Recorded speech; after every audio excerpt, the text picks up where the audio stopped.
All right, ladies and gentlemen, you are welcome to another great session with the presidential candidate of the fictional Common Sense People's Party. Now, during the campaigns, Peter Obi said corruption in Nigeria will reduce by over 60% if the president and his family members are not involved. With time, those who are honest in this country have come to see that that statement is completely true.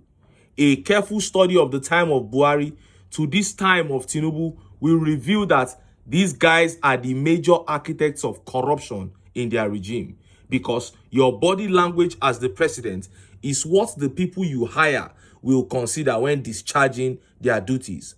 It was because of Buhari's corruption and incompetence that the former Minister of Aviation deceived the whole Nigeria with the Nigerian Airways project and embezzled billions of naira.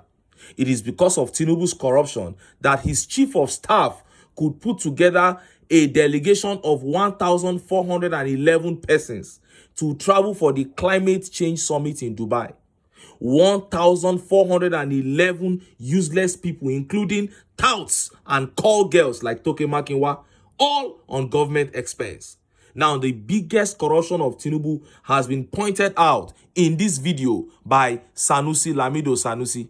SANUSI has come out boldly to speak against this obvious corruption of Tinubu. But before I show you that fierce speech by SANUSI LAMIDO and how Nigerians reacted to it, let me quickly show you this update where Tinubu is now begging foreign companies not to leave Nigeria.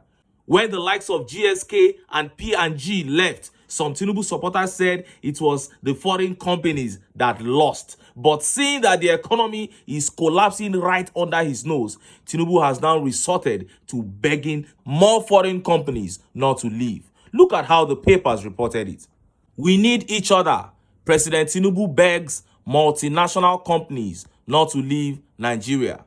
President Bola Tinubu on Thursday implored multinational companies operating in Nigeria that his administration was determined to remove all bottlenecks to the smooth running of their businesses. This was, as he said, no obstacle was too big to be removed to make Nigeria a safe haven for large-scale investment. We are very focused on resolving all investment-related issues. There is no bottleneck that is too difficult for us to remove in our determined march towards making Nigeria the African haven for large-scale investment in all key sectors. We need each other, the president told a visiting delegation of the management of Shell Group led by its Global Integrated Gas and Upstream Director, Ms. Zoe Ujinovic, at the State House, Abuja. The president's remarks followed the recent exodus of several multinational companies from the country in the past months.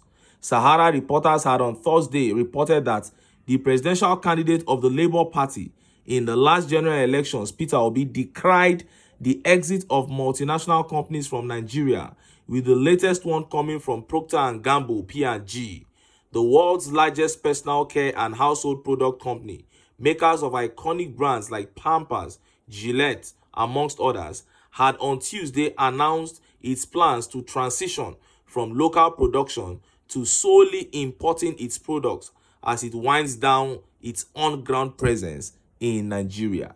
Reacting to the announcement of the exit of P&G, the former governor of Anambra State said that the exit of multinational companies in Nigeria showed that the country's medium to long-term prospect strategy was in the negative.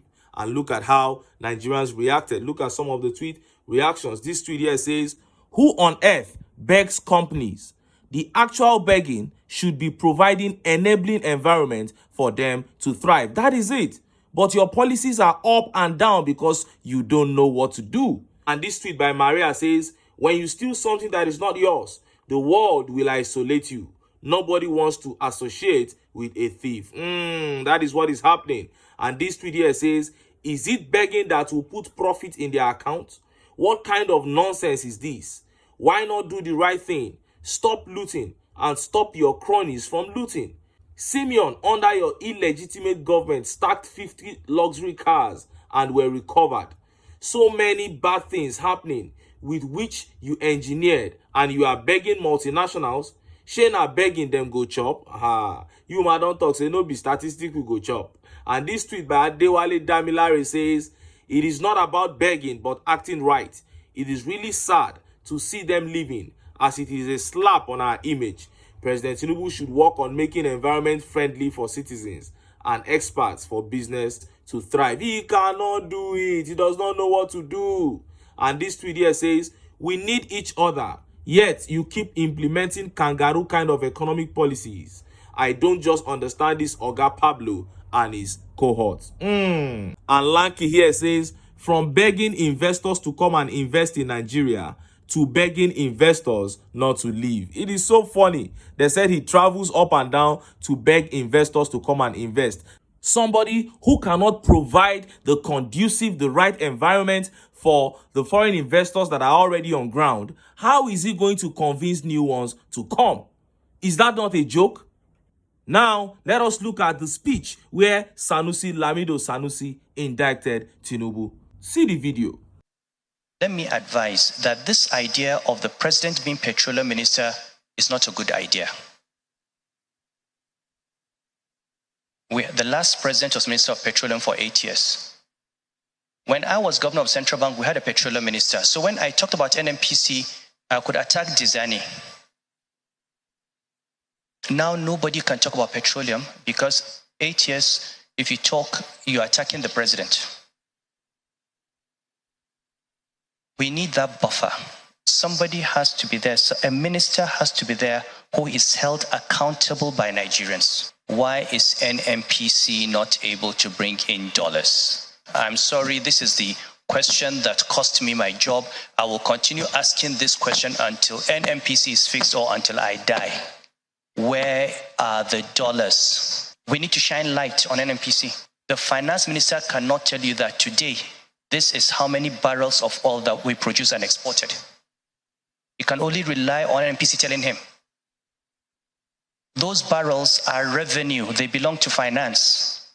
We've been talking about this for 10 years. We are no longer paying subsidies. So where are the dollars? Before it was under recovery. Now we don't have under recovery. Where is the money? NNPC is the most opaque oil company in the world. When I was in the central bank for 15 years, they had not been audited. So, you know, the central bank is easy to attack, but the central bank does not manufacture dollars. And you want to have stability in the exchange rate, you've got to go back to those issues we raised in 2014. You need to follow the money. And I'm glad the CME is here. This is the #1 priority. And that is it. Why can't we have a minister of petroleum? The answer is simple. Buhari and Tinubu want to be ministers of petroleum so that they can directly run the NNPC and keep all the dollars, QED.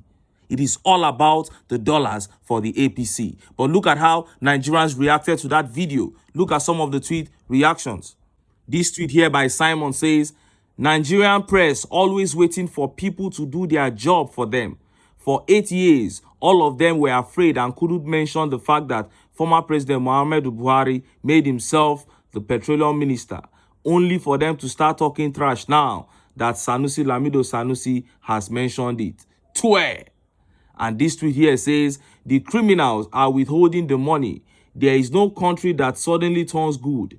The citizens must fight to save the country, and Nigerians are yet afraid to do that. There is no way 5% of Nigeria will overpower 95% of us, even with their guns. And Victor here says, that question is naive if you ask me. Obasanjo, Buhari and Bola Tinubu have agendas to steal crude oil products and revenues from day one. The only way to do that without media blowbacks and whistleblower leaks is to keep the portfolio within the presidency itself. Now, in other news, the woman Rhoda Jatau has been released. Rhoda Jatau, who was held in custody for 18 months for protesting the killing of Deborah in Sokoto by Muslims who claimed she blasphemed, has now been freed to the delight of her husband and her family. And many are saying that she must be compensated because she did nothing wrong. Blasphemy is not in our law. There is nothing like blasphemy in the Nigerian law. This lady just spoke some words. That was not a crime. And these Muslims just gathered her, said she blasphemed against Islam, and they butchered her and burnt her to death. And Rhoda Jatau came out to protest that killing. And she was arrested by these same people and imprisoned for 18 months. And that is why people are demanding that she must be compensated if we truly claim to be a democratic nation. Anyway, make I leave am here. Make I still enter town. Make I go get some ogbonge political news wey una go like. Why? Because of una. Now I dey here. So don't go away. Don't go away.